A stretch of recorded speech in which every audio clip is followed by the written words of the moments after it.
नमस्कार दोस्तों, आप सभी लोगों का IBGS सेंटर में स्वागत है। मेरा नाम इंद्रभान। जो इस चैनल पर नए हैं कृपया सब्सक्राइब करें। आज का जो प्रैक्टिस सेट है दोस्तों, ये पहला प्रैक्टिस सेट है, भूगोल पे आधारित है। तो विश्व के भूगोल और उससे संबंधित सामान्य जानकारी पर आधारित है ये पहला प्रैक्टिस सेट। तो अगर आप TGT, UP TGT, PGT और नेट JRF की तैयारी कर रहे हैं तो आप इस लेक्चर को शुरू से अंत तक जरूर देखें, क्योंकि यहीं से क्वेश्चन बहुत ज़्यादा पूछे जाते हैं। और इस लेक्चर में हम क्या करने वाले हैं दोस्तों, इस प्रैक्टिस सेट में सर्वप्रथम हम क्वेश्चन जो दिए गए हैं उसको हम डिकोड करेंगे, अर्थात उसका हम व्याख्या करेंगे, समझाएंगे। और उसके बाद जो 4 ऑप्शन दिए हैं उन ऑप्शन में जो सही है उसकी भी हम व्याख्या फुल करेंगे। ठीक है, तो स्टार्ट करते हैं इस प्रैक्टिस सेट को। तो पहला क्वेश्चन है, इसमें क्या पहला क्वेश्चन है वो है दोस्तों, क्या कि कह रहा है जर्मन भूगोलीय विचारधारा के विकास में योगदान करने वाले जर्मन भूगोलवेत्ताओं की सही अनुक्रम कौन सा है। यानी जो ये 4 ऑप्शन है तो उसको सही अनुक्रम में बताना है कि जो पहले जर्मन, देखिए क्या होता है कि लगभग में 18वीं और 19वीं शताब्दी में क्या होता है कि यूरोप महाद्वीप में क्रांति आ जाती है, औद्योगिक क्रांति होती है, जिसके कारण अपना जो वहाँ पे निर्मित वस्तुएं हैं उसको बेचने के लिए विदेशों में बेचना था। ठीक है, तो उसके लिए क्या करते हैं, जो भूगोलवेत्ता थे वो भूगोल पर ज़्यादा ध्यान देने लगे। तो इसी क्रम में जर्मन के भूगोल अलग से माने गए, फ्रांस के भूगोल अलग हुए, अमेरिका के भूगोल अलग हुए। ठीक है, तो सभी का एक संप्रदाय बना, जैसे जर्मन संप्रदाय के भूगोलवेत्ता, फ्रांस संप्रदाय के भूगोलवेत्ता, अमेरिकी संप्रदाय के भूगोलवेत्ता। तो इसमें जो क्वेश्चन पूछ रहा है दोस्तों, ये जर्मन संप्रदाय के भूगोलवेत्ता के बारे में पूछ रहा है, उनका क्रम पूछ रहा है, किस प्रकार से विकास हुआ है जर्मनी में भूगोल का। तो देख लेते हैं। इसमें ऑप्शन पहला है ए, कह रहा है कि रेंट जल ट्रॉल हैटनर पैस्चल। बी है पैस्चल हैटनर रेंटजल ट्रॉल। सी है पैस्चल रेंटजल हैटनर ट्रॉल। डी है ऑप्शन में ट्रॉल हैटनर पैस्चल और रेंटजल। अगर आपको क्रम नहीं याद रहेगा दोस्तों तो बड़ा कंफ्यूजन हो जाता है। तो इसमें जो ऑप्शन सही है सी सही है। ठीक है, इसमें ऑप्शन सी सही है, पैस्चल रेंटजल हैटनर और ट्रॉल। तो इनके बारे में हम एक एक करके यहाँ पे हम चर्चा कर लेते हैं। आप इसे याद रखिए, ऑप्शन इसका सी सही है।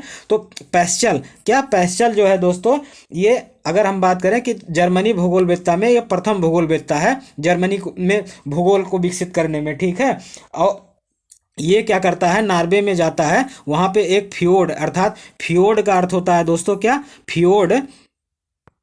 तो दोस्तों क्या करता है ये पैस्चल, क्या करता है ये फ्योर्ड का अर्थ क्या है, जर्मनी वो कहाँ जाता है, नॉर्वे में जाता है। तो वहाँ पे एक स्थान है फ्योर्डर्स, वहाँ पे फ्योर्ड प्राप्त करता है। फ्योर्ड का क्या शाब्दिक अर्थ है, तो फ्योर्ड का जो शाब्दिक अर्थ है दोस्तों वो ये है कि पृथ्वी की पपड़ी पर दरारें व नालियाँ जो पड़ी होती है उसी को फ्योर्ड कहा जाता है। अर्थात पृथ्वी के सतह पर जो नाली और प्राकृतिक रूप से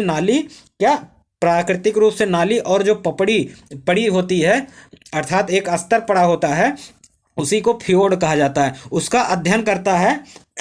ठीक है, और इसके साथ में जो पैस्चल है इसे आधुनिक प्राकृतिक भूगोल का जनक भी कहा जाता है। क्या, आधुनिक प्राकृतिक भूगोल का अगर जनक पूछ लिया जाए कौन है तो कौन है, पैस्चल है। इसके बाद इसका समय जान लीजिए दोस्तों, इसका समय जो है ये 1826 ईस्वी से लेके 1875 के बीच में इसका कार्यकाल रहा। आगे बात करते हैं रेंटजल का। तो ये बहुत इंपॉर्टेंट है, यहाँ इसकी जो कृतियाँ हैं, अर्थात इसकी जो पुस्तकें हैं या ग्रंथ हैं वो बहुत एग्जामों में पूछे जाते हैं, उसका भी हम व्याख्या करने वाले हैं। सर्वप्रथम इसके बारे में हम बता दें कि इसका जो समय है, अर्थात काल जो है वो 1844 ईस्वी से लेके 904 ईस्वी के बीच में रहा है। ठीक है, और इसकी जो प्रसिद्ध पुस्तक है एंथ्रोपोजियोग्राफी है, और दूसरी पुस्तक है राजनीत भूगोल। तो एंथ्रोपोजियोग्राफी, तो क्या है दोस्तों, इसकी प्रसिद्ध पुस्तक है एंथ्रोपोजियोग्राफी है। क्या, एंथ्रोपोजियोग्राफी है, और दूसरी क्या है, राजनीतिक भूगोल है।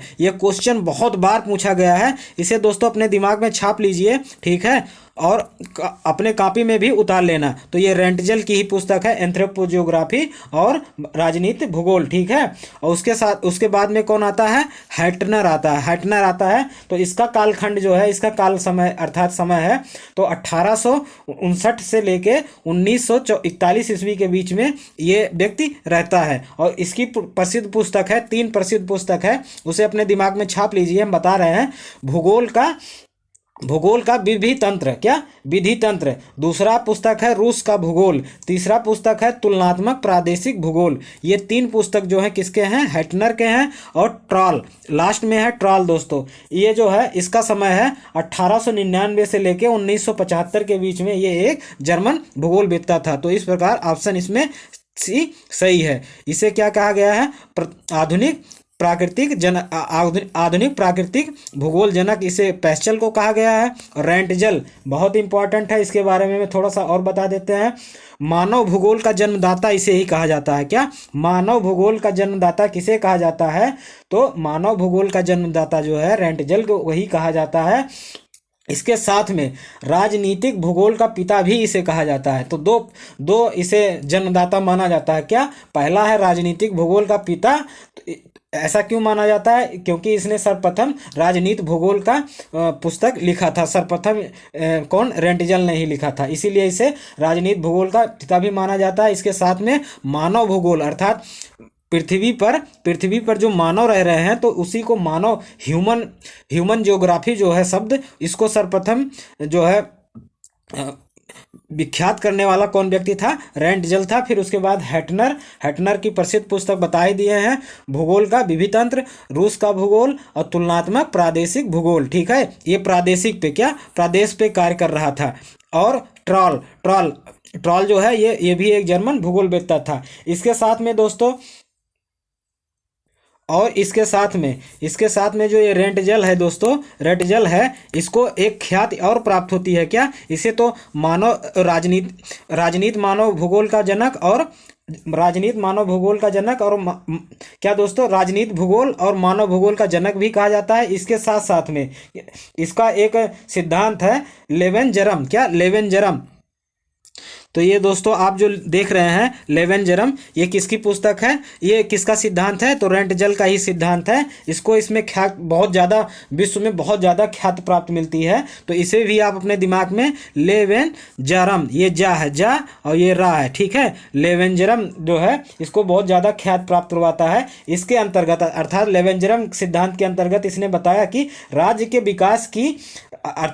विकास के लिए निवासी जीवों का से इसने तुलना की है। राज्य का विकास और वहाँ पे जो निवासी जीव हैं उनसे तुलना की है किसने, तो किस सिद्धांत में, लेवेंजरम में। किसने की है, तो रेंटजल ने की है। इतना आप दिमाग में छाप लीजिए और जो बताएं उसे कॉपी में भी उतार लेना। अगला क्वेश्चन ये बहुत इंपॉर्टेंट है दोस्तों, कह रहा सूची फर्स्ट और सूची सेकंड का इसमें मिलान करना है। और बात कर लेते हैं कि सूची फर्स्ट में क्या दिया है, सूची सेकंड में। तो सूची प्रथम में दिया गया है अध्ययन क्षेत्र, सूची सेकंड में दिया है विद्वान, ठीक है। एक एक बात कर लेते हैं। लघु जलवायु पर विज्ञान, भू आकृति विज्ञान, मौसम विज्ञान और जल विज्ञान। दूसरी तरफ दिया गया है, तो इधर दोस्तों क्या, इधर यानी कि सेकंड सूची में क्या दिया गया है, विद्वान दिया गया है। तो एक एक करके हम मिलान करते हैं। तो लघु जलवायु विज्ञान जो संबंधित है वो संबंधित है वारसेस्टर से, क्या वारसेस्टर से संबंधित है। और भू आकृति विज्ञान जो है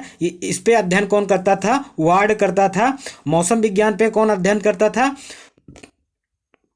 ग्रिफिथ टेलर जो है मौसम विज्ञान पर अध्ययन करता था। और जल विज्ञान पे अध्ययन करने वाला जो व्यक्ति है ये पीटरसन है। तो पहले का कौन सही है, चौथा, ए का चौथा, बी का तीसरा, सी का दूसरा और डी का पहला। ऑप्शन देख लेते हैं दोस्तों, इसमें ऑप्शन कौन सा है, पहले का ए का चौथा और बी का तीसरा और सी का दूसरा और डी का पहला। तो ऑप्शन इसमें आप देख रहे होंगे सी, पहले ए का चौथा, बी का तीसरा और सी का दूसरा और डी का प्रथम, यही ऑप्शन इसमें सही है। आगे बात कर लेते हैं। ये भी दोस्तों क्या करना है, इसका भी सूची मिलान करना है, इसको भी हम देख लेते हैं।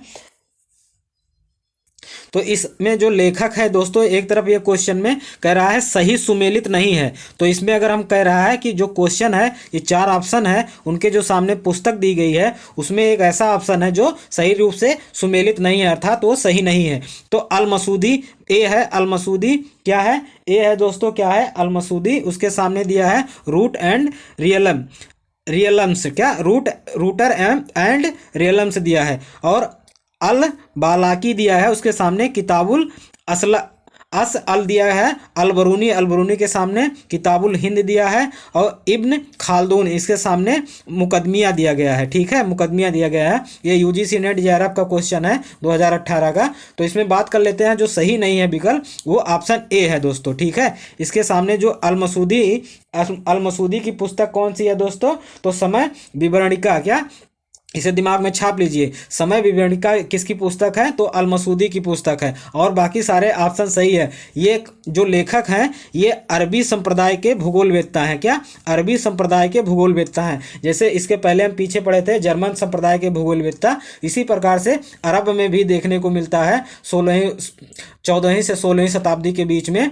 तो जो 14वीं से 16वीं शताब्दी के बीच में जो अरबी भूगोलवेत्ता पाए गए हैं वो इन्हीं यही नाम है। ठीक है, अलबरूनी किताबुल हिंद, क्या, किताबुल हिंद, इसमें क्या विवरण दिया गया है?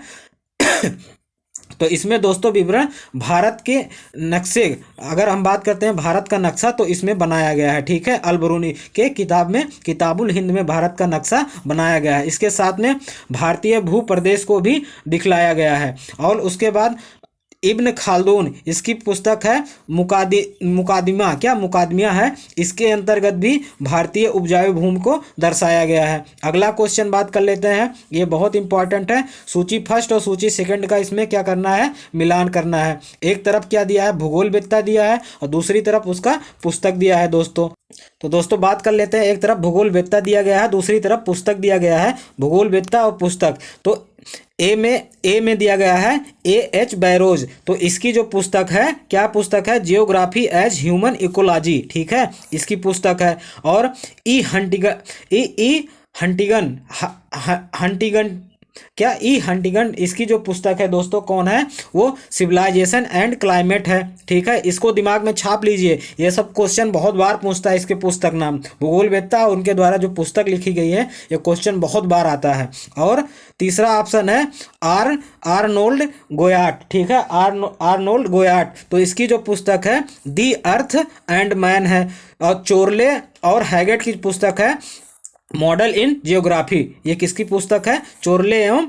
चोरले एवं हैगेट की पुस्तक है। तो इस प्रकार अगर हम देखते हैं, ए का तीसरा सही है, बी का फर्स्ट सही है, सी का चौथा सही है, डी का दूसरा सही है। देख लेते हैं ऑप्शन दोस्तों।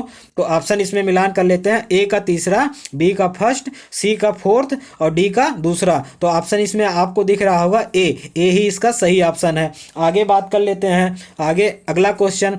तो इसमें कह रहा है, क्या कह रहा है दोस्तों, कि भारत में क्रेवास किस काल की धरोहर है। ठीक है, तो ये क्वेश्चन बहुत इंपॉर्टेंट है। क्रेवास कह रहा, भारत में क्रेवास किस काल के धरोहर हैं। तो बात ये भी कर लेते हैं।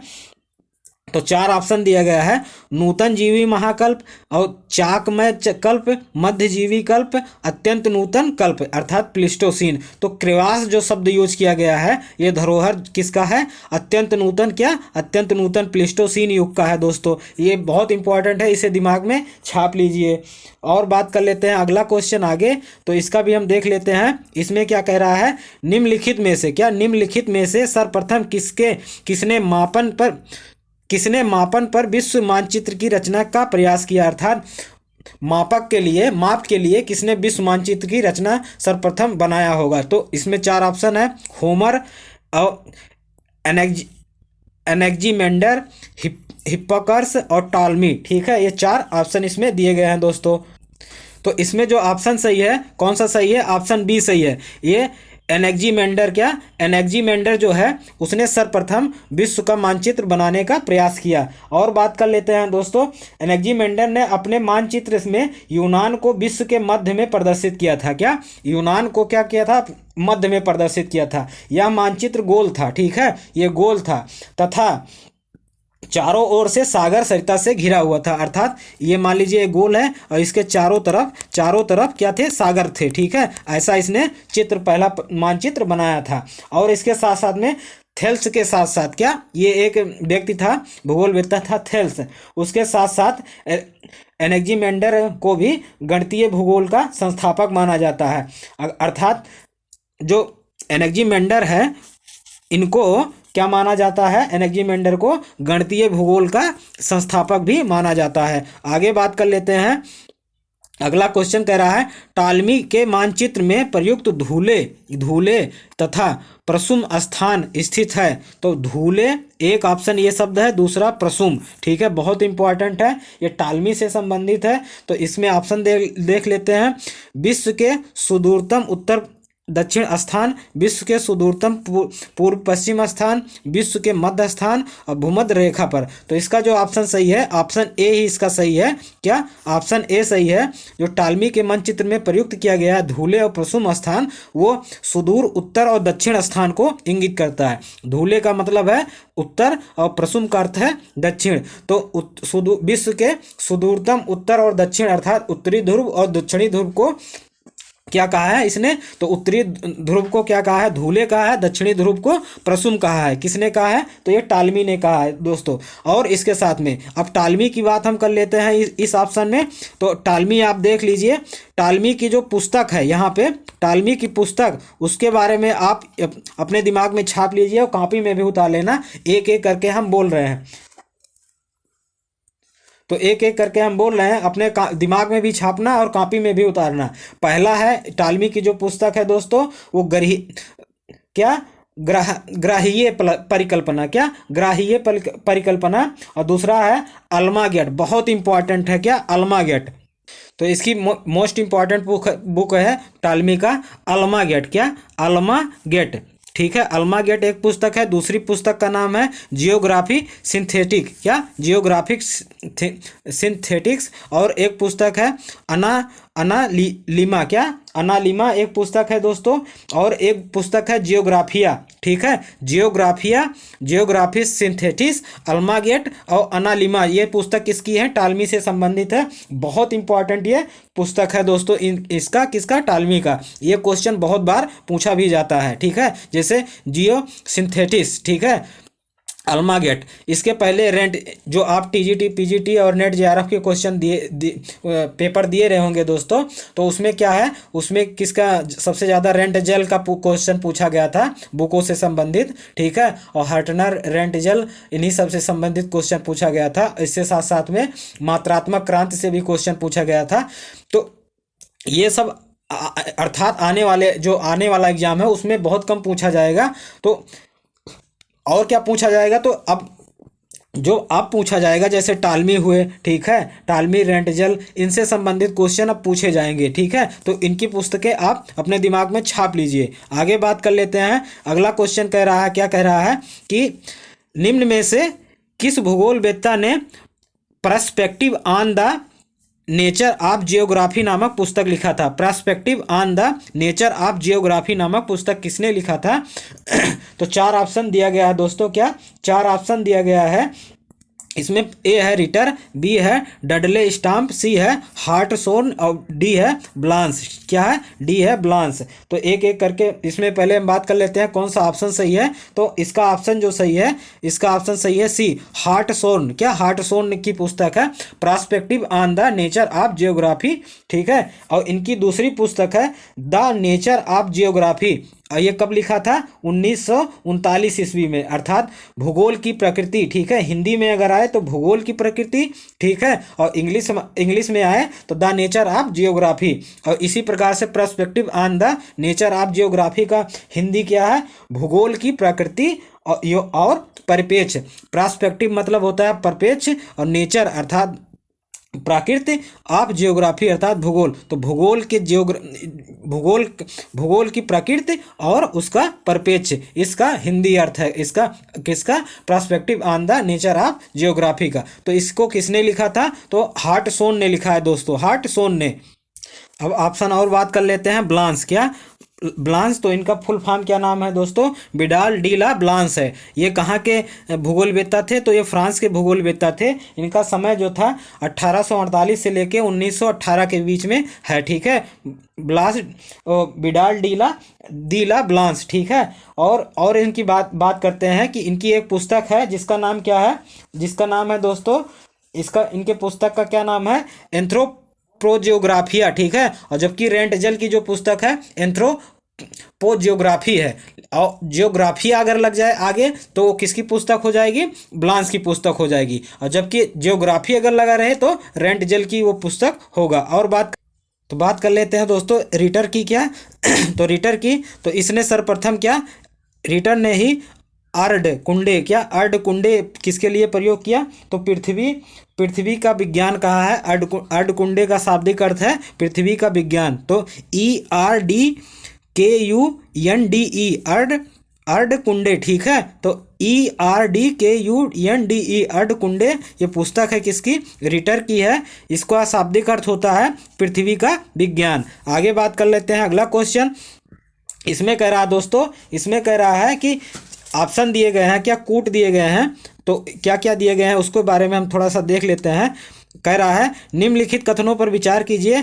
अरब भूगोलवेत्ताओं ने भूगोल के विकास में योगदान दिया है, ठीक है। कैसे? तो 4 ऑप्शन दिए गए हैं, इसके बारे में भी हम एक एक करके देख लेते हैं, फिर उसके बाद इसका सही आंसर देखते हैं।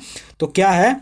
यूनानी फारसी तथा संस्कृत के ज्ञान के स्रोतों को अनुवाद तथा ग्रहण करके। दूसरा है महत्वपूर्ण लेखनों को सुरक्षित रख करके जिसकी पुनर्जागरण में उपयोग हुआ है। तीसरा है गणित में मौलिक योगदान देके यूरोप तथा एशिया में भौगोलिक ज्ञान का विस्तार करके। तो एक एक करके देख लेते हैं क्या ऑप्शन इसमें सही है। तो इसमें अगर हम बात करते हैं दोस्तों, ऑप्शन फर्स्ट जो है इसका कूट फर्स्ट जो है तो वो सही है, ठीक है, वो आप सही है। दूसरा भी सही है, तीसरा भी सही है, लेकिन चौथा जो है दोस्तों, चौथा जो है इसमें ऑप्शन में वही गलत है, ठीक है। क्या? ये चौथा ही गलत है, ये गलत है, ठीक है, ये गलत है। तो 1, 2 और 3 देख लेते हैं ऑप्शन में कौन है। तो ऑप्शन में 1, 2 और 3 ऑप्शन इसमें बी दिख रहा है, यही इसका करेक्ट आंसर है। आगे बात कर लेते हैं। अब बात कर रहा है, ये भी इम्पोर्टेंट क्वेश्चन है, भूगोल के क्षेत्रवर्णी विज्ञान किसने कहा? भूगोल को क्षेत्रवर्णी विज्ञान किसने कहा है? तो देख लेते हैं। ऑप्शन दिया है 4, A.V. हम्बोल्ट, ए हैटनर और WM डेविस और F रेंटजल, ठीक है। तो किसने दिया है दोस्तों? तो ए हैटनर, क्या ए हैटनर जो है इन्होंने क्षेत्रवर्णी विज्ञान किसे कहा है? भूगोल को, ठीक है। किसने कहा है? तो क्षेत्रवर्णी विज्ञान तो हैटनर ने कहा है।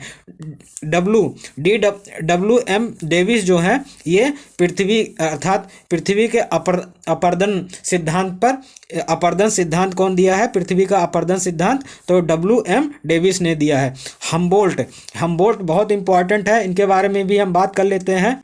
अगर हम बात करते हैं दोस्तों, अब बात करते हैं हैटनर, ये भी एक महान भूगोलवेत्ता था। इसके साथ में F रेंटजल जो है, ऑप्शन डी जो है ये भी बहुत इंपॉर्टेंट है। तो F रेंटजल जो है दोस्तों ये नवनियतवाद के संस्थापक थे। तो इसे अपने दिमाग में छाप लीजिए, नवनियतवाद के संस्थापक कौन था? तो F रेंटजल था, ठीक है। F रेंटजल नवनियतवाद का सिद्धांत का संस्थापक माना जाता है, ठीक है।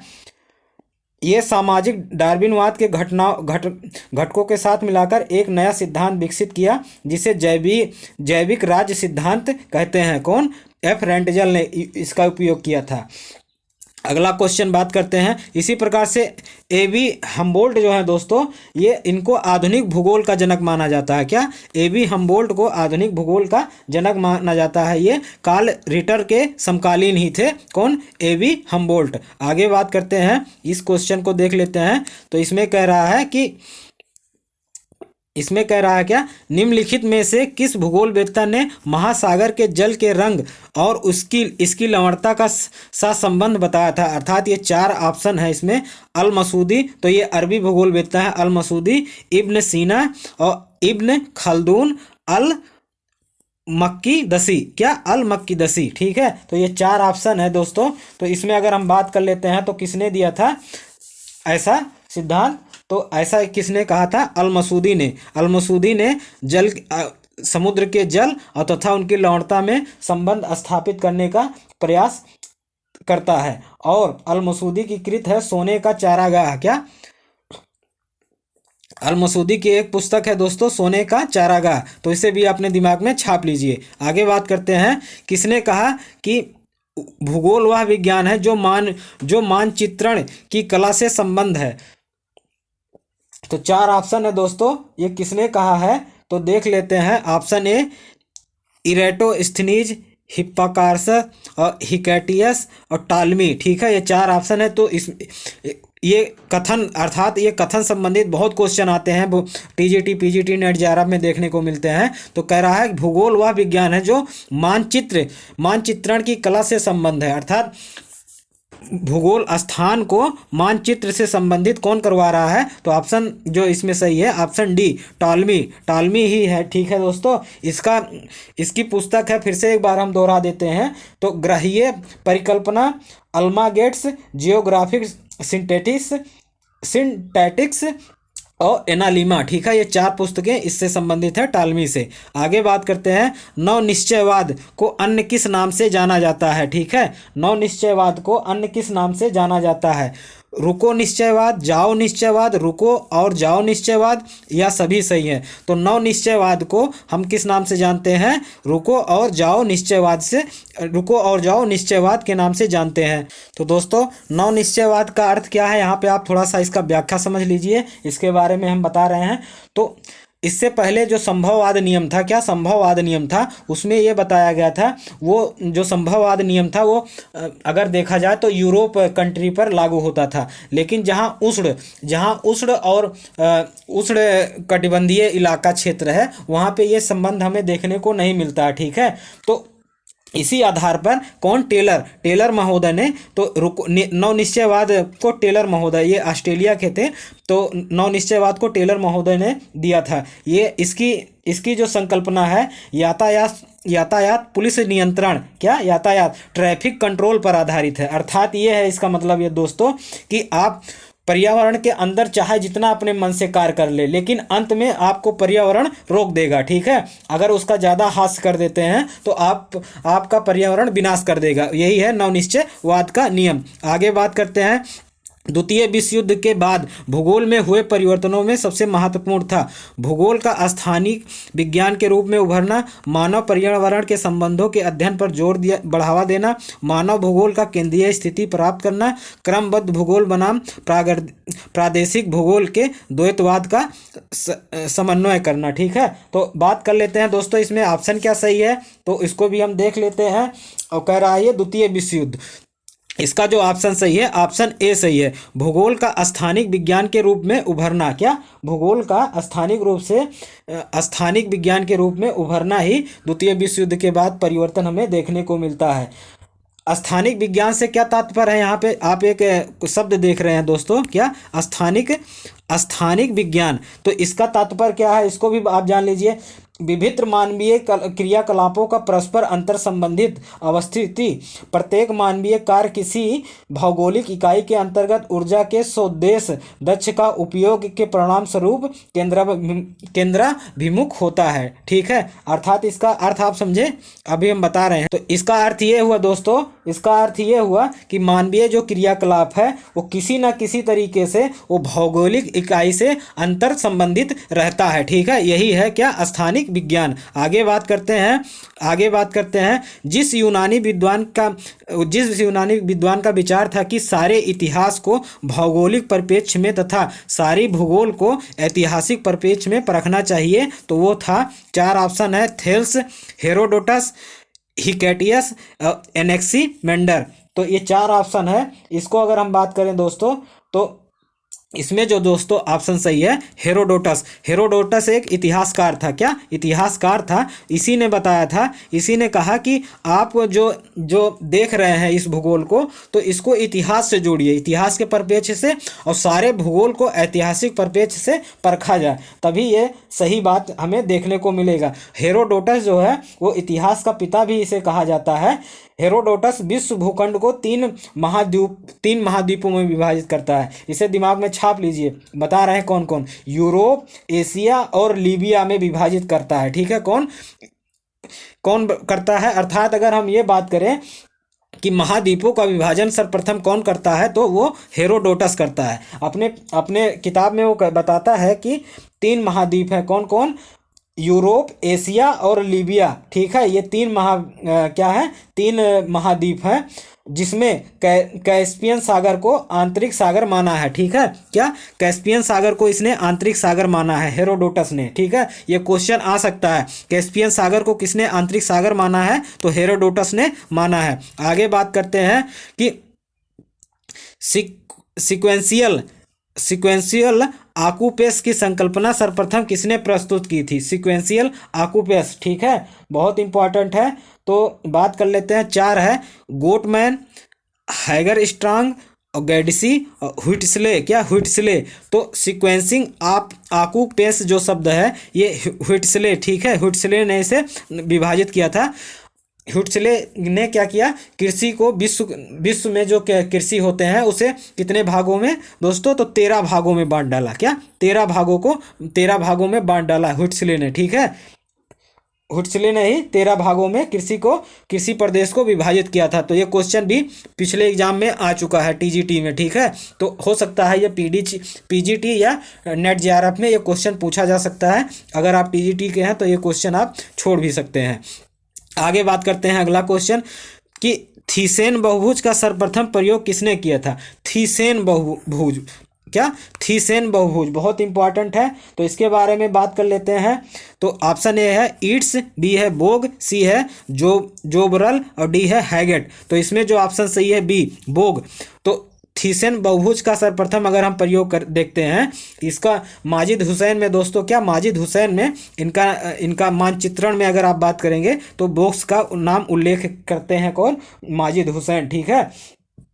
तो इन्होंने ही सर्वप्रथम थीसेन बहुभुज का प्रयोग किया था। इसके साथ साथ में दोस्तों पीटर हैगेट के बारे में हम बात कर लेते हैं, बहुत इंपॉर्टेंट है, यहाँ से क्वेश्चन पूछा भी जाता है, देख लेते हैं। तो बात कर लेते हैं हैगेट के बारे में दोस्तों, ये कब था, हैगेट बहुत इंपॉर्टेंट है, इसकी पुस्तकें आप लिख लीजिए, दिमाग में छाप लीजिए। लोकेशन, क्या, लोकेशनल LOCATIONAL, ठीक है, locational analysis in human geography इसकी पुस्तक है। और क्या, कौन सा है, जियोग्राफी ए मॉडर्न सिंथेसिस, क्या, सिंथेसिस। तो इंग्लिश देख लीजिए, यस लिख लीजिए, YS geography a modern synthesis, YN दोस्तों, और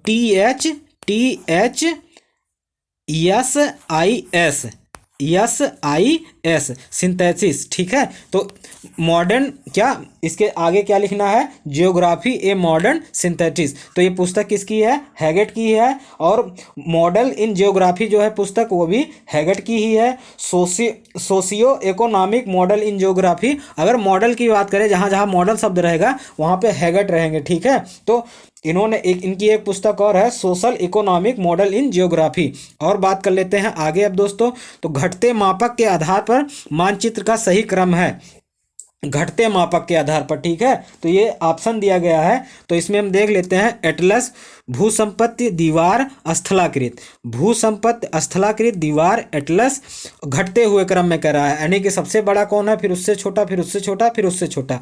स्थलाकृत, एटलस, दीवार, भूसंपत्ति, एटलस, दीवार, स्थलाकृत, भूसंपत्ति। तो इसमें अगर हम बात करते हैं दोस्तों, क्या इसमें हम बात करते हैं, तो इसका ऑप्शन बी सही है।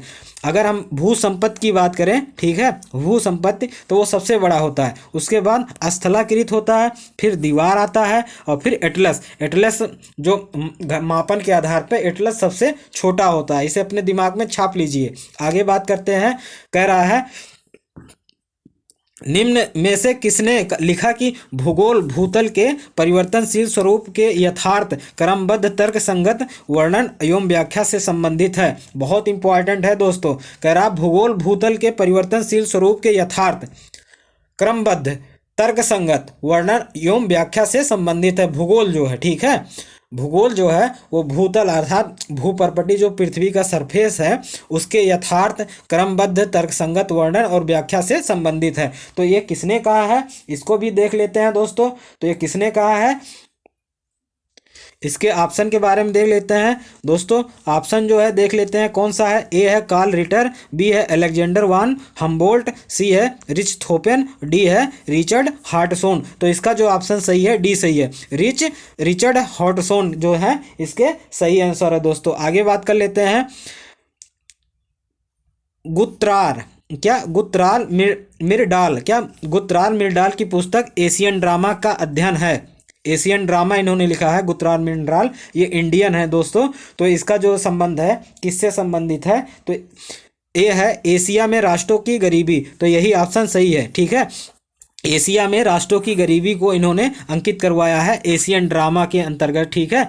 तो पुस्तक किसकी है, गुत्राल मिरडाल, ये भारतीय भूगोलविद्ता है। आगे बात कर लेते हैं, ये भी बहुत इंपॉर्टेंट क्वेश्चन है दोस्तों। कह रहा भूगोल सभी विज्ञानों की जननी है, ठीक है। भूगोल सभी विज्ञानों की जननी है, यह कथन संबंधित है किसने कहा था, प्रेस्टर ई जेम्स से, रिचर्ड हॉटसोन से, या ई हंटिंगटन ने, या कार्ल रिटर ने। तो चार ऑप्शन है इसके दोस्तों। तो चार ऑप्शन में जो रिचर्ड हार्टसोन है यही ऑप्शन सही है। इन्होंने ही कहा था भूगोल सभी विज्ञानों की जननी है, रिचर्ड हॉटसोन। किसका कथन है, भूगोल सभी विज्ञानों की जननी है रिचर्ड हॉटसोन। रिचर्ड हॉटसोन ने ही कहा था भूगोल सभी विज्ञानों की जननी है। आगे बात कर लेते हैं एंटीपोड शब्द जो है दोस्तों बहुत इंपॉर्टेंट है, इसको भी आप देख लीजिए। कह रहा है एंटीपोड पत्रिका समाज के निम्नलिखित लोगों में से किसकी समस्याओं को उजागर करती थी, शहरी धनी के लोगों के, राजनेताओं की, पूंजीपतियों की, गरीब एवं वंचित लोगों की। तो जो ऑप्शन इसमें दोस्तों है एंटीपोड, इसका ऑप्शन डी सही है। गरीब एवं वंचित लोगों के बारे में ये दिखलाता था, ठीक है। इसके बारे में हम बात कर लेते हैं थोड़ा सा कि क्या है। अगर हम बात करते हैं 1960 में, क्या 1960 में क्या होता है कि क्रांतिकारी भूगोल का जन्म होता है। क्या क्रांतिकारी भूगोल का जन्म होता है, जिसके प्रमुख कारणों में अमेरिका में 1960 में घटने वाली प्रमुख निम्न घटनाएं थी। बहुत सारी घटनाएं 1960 में घटी थी, जैसे विद्यार्थियों में उस समय असंतोष था, वियतनाम का युद्ध हुआ था उसी समय, रंग भेद, संसाधनों का शोषण, विकास की प्रगति, असमानता, उपयुक्त ये सब जो घटनाएं थी, जिसके कारण क्या हुआ कि एंटीपोड एक पत्रिका जारी करता है, ठीक है। एंटीपोड नामक एक पत्रिका जारी होता है, ठीक। ये कौन जारी करता है, तो क्लार्क विश्वविद्यालय जारी करता है। और उसमें ये बताता है, और इसमें जो सर्वप्रथम यानी कि एंटीपोड जो है इसमें सबसे ज़्यादा योगदान किसका था, तो प्रेट का था। प्रेट का सबसे ज़्यादा इसमें योगदान था, किसमें, एंटीपोड संविधान में। आगे बात करते हैं दोस्तों, अगला क्वेश्चन बहुत इंपॉर्टेंट है ये भी। इसमें कह रहा है कि ऑल पॉसिबल वर्ड नामक पुस्तक निम्नलिखित में से किसने लिखी, R.E. Dickinson, P.E. James, S. बोमेन, W. Zelensky, ठीक है। ये चार ऑप्शन है। तो कह रहा है, तो इसमें जो सही है दोस्तों P.E. जेम्स जो है सही है। ऑल पॉसिबल वर्ड किसने लिखा था, P.E. जेम्स ने लिखा है, ठीक है। P.E. जेम्स यह कौन था, यह एक अमेरिकी भूगोलवेत्ता है, ठीक है। यह एक अमेरिकी भूगोलवेत्ता है। इसके साथ साथ में निश्चयवादी भी था और बाद में यह संभववाद का भी समर्थक करने लगा। इसकी पुस्तकें हैं, आप दिमाग में छाप लीजिए और लिख भी लेना। ऑन फॉरेस्ट फिजिसियोग्राफी, फिजिसियो इंग्लिश है फिजिसियोग्राफी का, PHYSIOGRAPHY, ठीक है, फिजिसियोग्राफी। और पुस्तक है इसकी the geography of central Andes, क्या सेंट्रल एंडीज के स्पेलिंग आप लिख लीजिए ANDIES, एंडीज, ठीक है। तीसरी पुस्तक है the new world problem in political geography. चौथी पुस्तक है डिजर्ट ट्रेल अटाकामा, ठीक है। डिजर्ट ट्रेल अर्थात अटाकामा मरुस्थल की पूंछ, ठीक है। पांचवा है पायनियर फिंगर, ये इसकी पुस्तक है किसकी, P.N. जेम्स की है। और बात करते हैं इंपॉर्टेंट दोस्तों ये भी है, कह रहा है भूगोल एक क्षेत्र विवरणी विज्ञान है। ये किसने कहा है? ठीक है, भूगोल एक क्षेत्र विवरणी विज्ञान है। यह कथन निम्नलिखित किस विद्वानों का है? आर हार्टसॉन ने, ए हेंटनर ने, रिच थॉपेन और ए वेगनर। ठीक है, तो इसका ऑप्शन देख लेते हैं दोस्तों। ये ए हैटनर, क्या ए हैटनर ने इसको बतलाया है कि ए हैटनर ने बताया है कि भूगोल एक क्षेत्र विवरणी विज्ञान है। ए हैटनर ने बताया है। लैंडर कुंडे दोस्तों बहुत इंपॉर्टेंट है ये शब्द, लैंडर कुंडे। क्या? Lander lander lander lander lander lander कुंडे कुंडे। ठीक है, कुंडे लैंडर जो कुंडे है दोस्तों, ये किसकी ये इसमें क्या है? लैंडर कुंडे में बहुत इंपॉर्टेंट है, एक शब्द प्रयोग किया गया है जिसका अर्थ है पृथ्वी के सतह का क्षेत्र वर्णी विज्ञान। जो लैंडर कुंडे वर्ड है, अर्ड कुंडे पृथ्वी विज्ञान बोला गया है। क्या? पीछे हम पढ़े थे अर्ड कुंडे, ARDKUNDE। अर्ड कुंडे जो प्रयोग हुआ है शब्द, वो पृथ्वी विज्ञान के लिए किया गया है। लेकिन लैंडर कुंडे जो शब्द प्रयोग किया गया है ए हैंटनर के द्वारा, उसका अर्थ है, अर्थात लैंडर कुंडे का शब्द का अर्थ क्या है? पृथ्वी के सतह का क्षेत्र वर्णनी विज्ञान। क्या? पृथ्वी के सतह का क्षेत्र वर्णनी विज्ञान। ठीक है, इसे आप दिमाग में छाप लीजिए। इसके साथ साथ में ए हैंटनर की पुस्तक आपको बता देते हैं, कोलंबियन एंडीज की यात्रा। दूसरी पुस्तक है यूरोप का प्रादेशिक भूगोल। तीसरा है तुलनात्मक प्रादेशिक भूगोल। तो अगर तुलनात्मक प्रादेशिक भूगोल की बात करते हैं तो उसका जन्मदाता कौन है? ए हैंटनर है। क्या? ए हैंटनर है। आगे बात कर लेते हैं दोस्तों। कह रहा है क्वेश्चन, इसमें क्या कह रहा है? निम्नलिखित में से किस विद्वान ने प्रत्यक्षवाद के प्रसंग को प्रतिपादित किया है? बहुत इंपॉर्टेंट है। Auguste Comte, David Harvey, RN Beck, Yi Fu Tuan. ठीक है, यू फू तुआन। तो ये 4 ऑप्शन है दोस्तों। तो इसका सही ऑप्शन है ए। क्या? ए है ऑगस्ट काम्टे। ठीक है, विज्ञान का प्रत्यक्ष अनुभव जोड़ने का प्रथम प्रयास कौन करता है? ऑगस्ट काम्टे करता है दोस्तों। और इसके साथ में दोस्तों क्या, जो ऑगस्ट काम्टे है, इसी के साथ में प्रत्यक्षवाद, फ्रांस की क्रांति के बाद प्रत्यक्षवाद का जो जन्म होता है, ठीक है, तो वो कौन करता है 1833 में? तो वो करता है ऑगस्ट काम्टे ही करता है। ठीक है, प्रत्यक्षवाद का जन्म जो करता है ऑगस्ट काम्टे ही फ्रांस क्रांति के बाद करता है। डेविस हार्वे, ये पृथ्वी अपरदन से संबंधित ये डेविस हार्वे है। और RA बेक, ये भी एक इंपॉर्टेंट भूगोलवेत्ता है। और ये चीनी भूगोलवेत्ता है, नहीं जापानी भूगोलवेत्ता है दोस्तों। कौन? ईफू तुयान जो है, ये कहाँ का है? ये जापान का भूगोलवेत्ता है। आगे बात कर लेते हैं दोस्तों। देश से भी संबंधित क्वेश्चन पूछता है। वो देश किस, अर्थात वो जो राइटर भूगोलवेत्ता है किस देश से संबंधित है, इसीलिए हम आपको वो क्वेश्चन भी बताते हुए एक एक करके चल रहे हैं। अब बात कर रहा है दोस्तों, इसमें कह रहा है भूगोल पृथ्वी तल के विविधतापूर्ण स्वरूप का यथार्थ क्रमबद्ध एवं तर्कसंगत वर्णन एवं व्याख्या से संबंधित है। या किसका है? तो अभी हम जस्ट पीछे पढ़े थे, तो रिचर्ड हॉडसन। क्या? रिचर्ड हॉडसन इसका है सही आंसर। क्या? रिचर्ड हॉडसन जो है दोस्तों, इसका सही आंसर है। ठीक है, और बात कर लेते हैं इसमें जो क्या, इसे प्रादेशिक भूगोलवेत्ता था, पहले भी बात कर चुके हैं। और इंडियोग्राफिक दृष्टिकोण का विकास कौन करता है? तो रिचर्ड हॉडसन के द्वारा ही किया जाता है दोस्तों। आगे बात कर लेते हैं अगला क्वेश्चन। इसमें कह रहा भूगोल को स्थानिक संबंधों एवं अंतर संबंधों का एक विज्ञान के रूप में किसने परिभाषित किया है?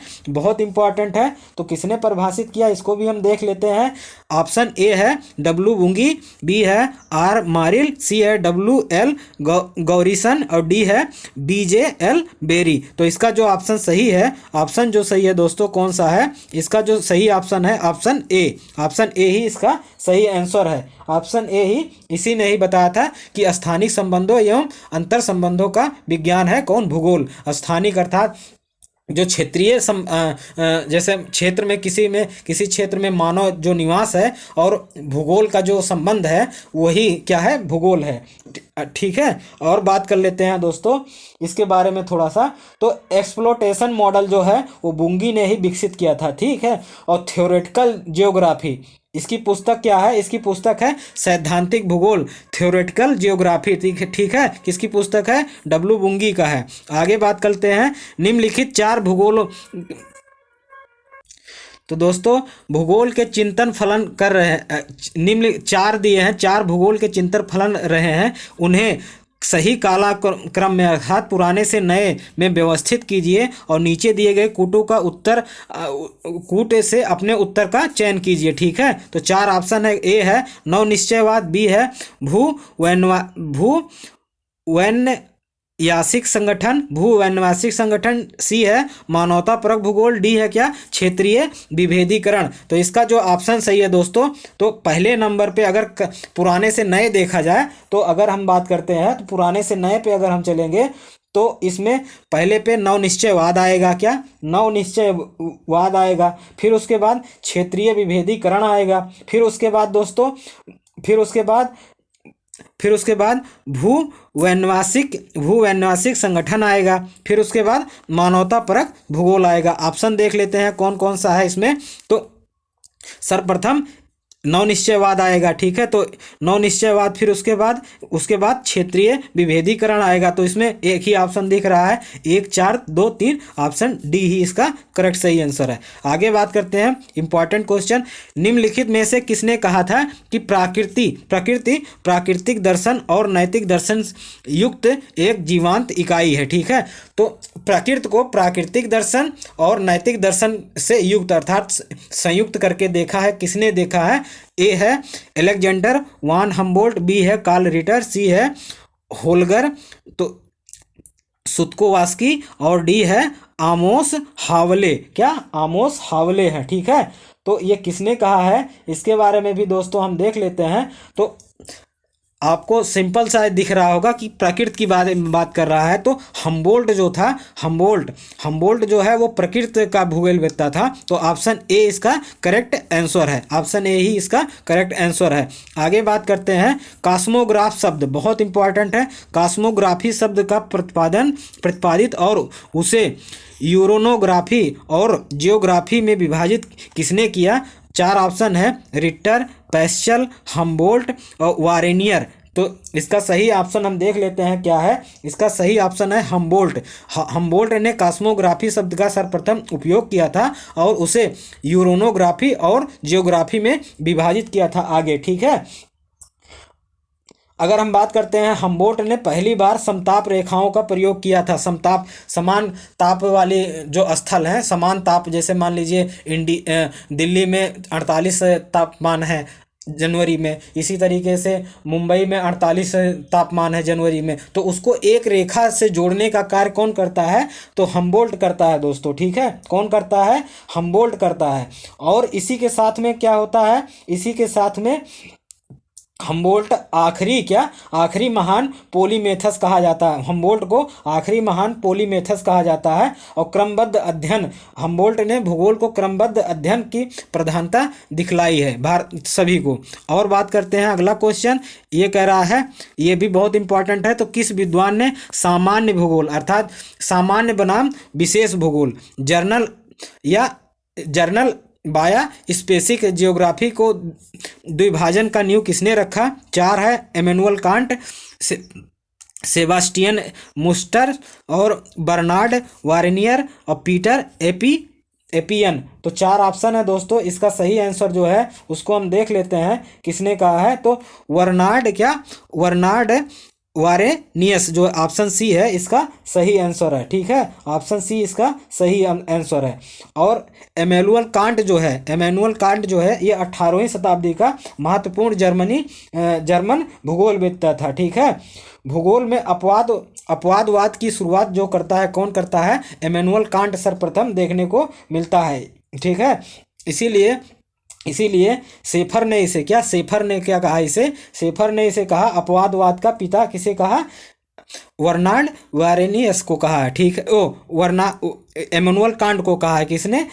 शेफर ने कहा है अपवादवाद का जनक। आगे बात करते हैं दोस्तों, अगला क्वेश्चन ये भी सूची मिलान से ही संबंधित है, नहीं कह रहा है सही सुमेलित नहीं है। तो ये क्वेश्चन दोस्तों पीछे हम पहला या दूसरा क्वेश्चन कर चुके हैं। इसका जो ऑप्शन सही ए है अल मसूदी, ये इसका सही मिलान नहीं है, बाकी सभी सही मिलान में दिए गए हैं। आगे बात कर लेते हैं, ये क्वेश्चन इंपॉर्टेंट है। कह रहा है क्या कह रहा है, निम्नलिखित में से किस विद्वान ने भूगोल में व्यवहार परक दृष्टिकोण पर जोर डाला है?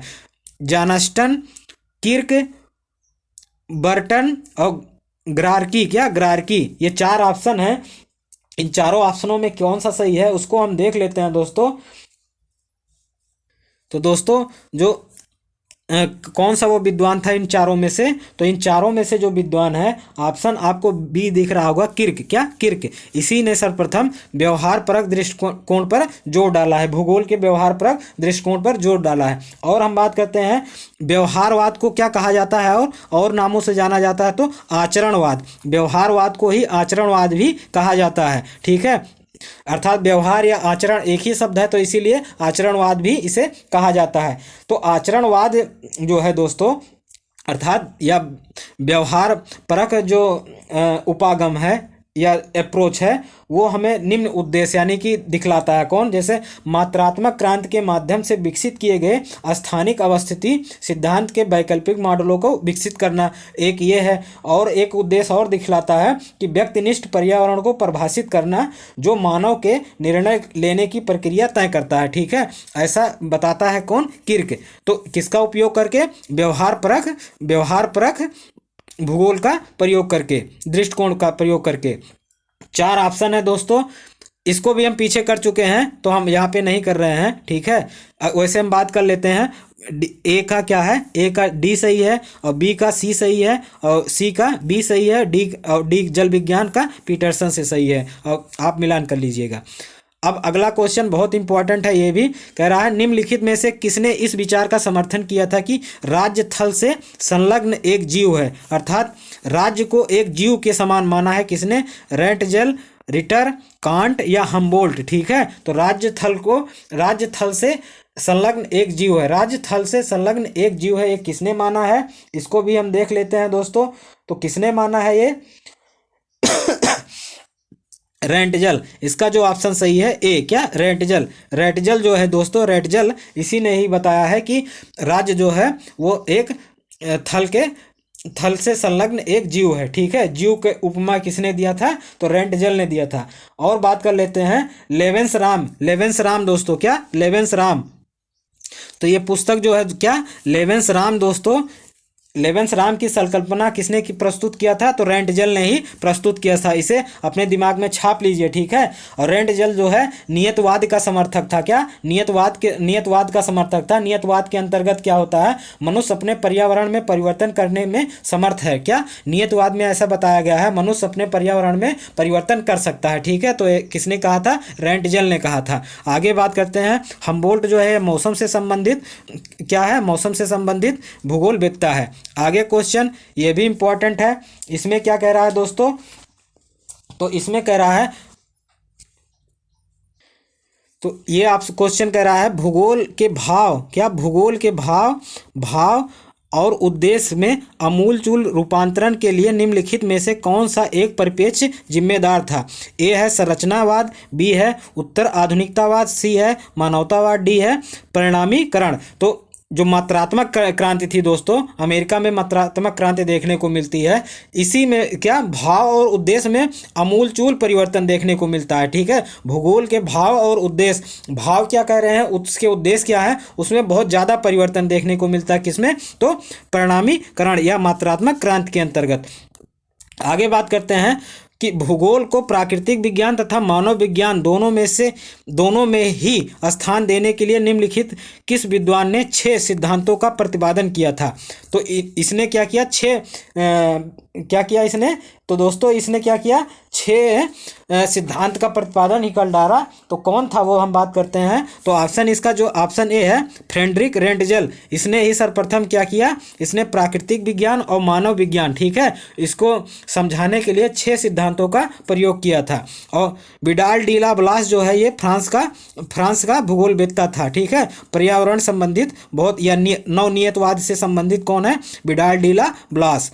आगे बात कर लेते हैं।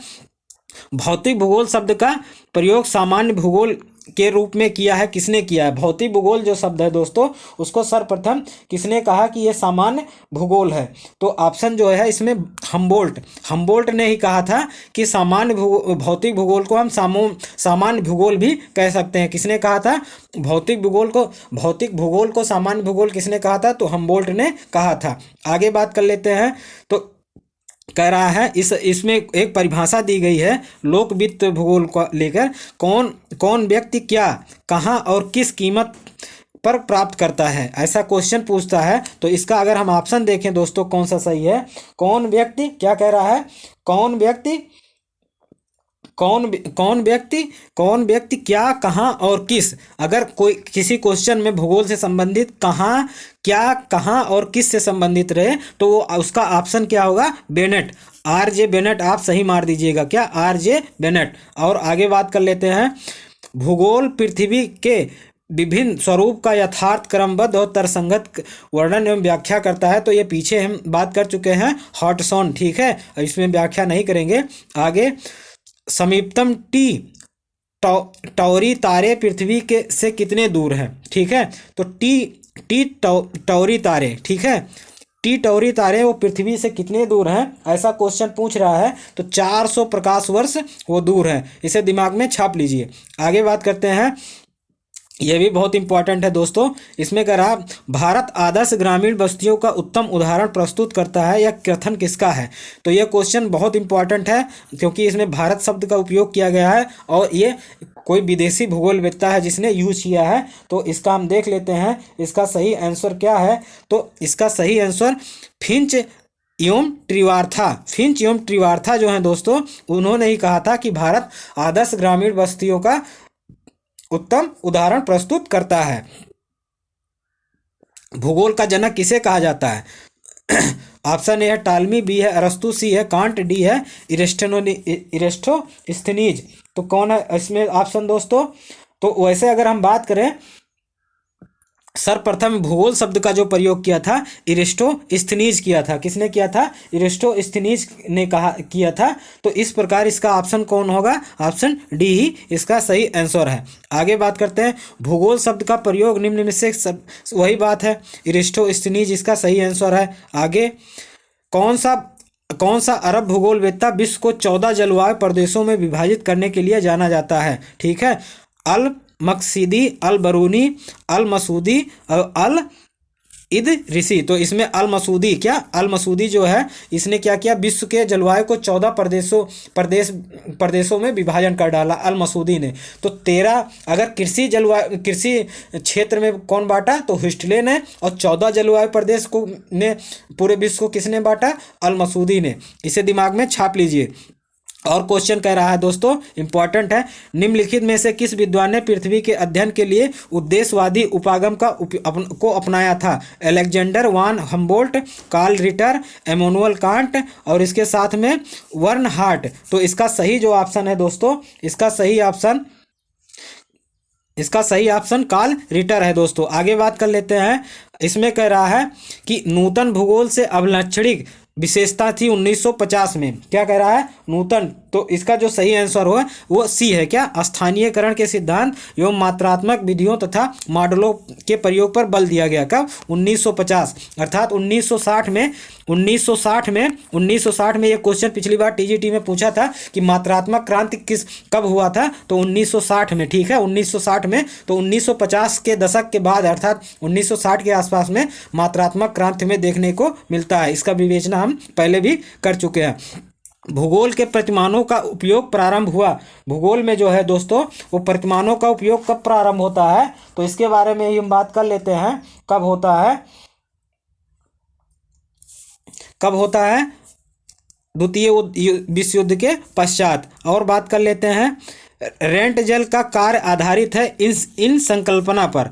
जो रेंट जल थे तो वो किस प्रकार से वो बांटे थे, तो पर्यावरण, भौतिक पर्यावरण में मानवीय क्रियाओं को नियंत्रित करना क्या रेंट जल का सिद्धांत था। इसी के साथ दोस्तों ये लेक्चर समाप्त होता है। नमस्कार, जय हिंद।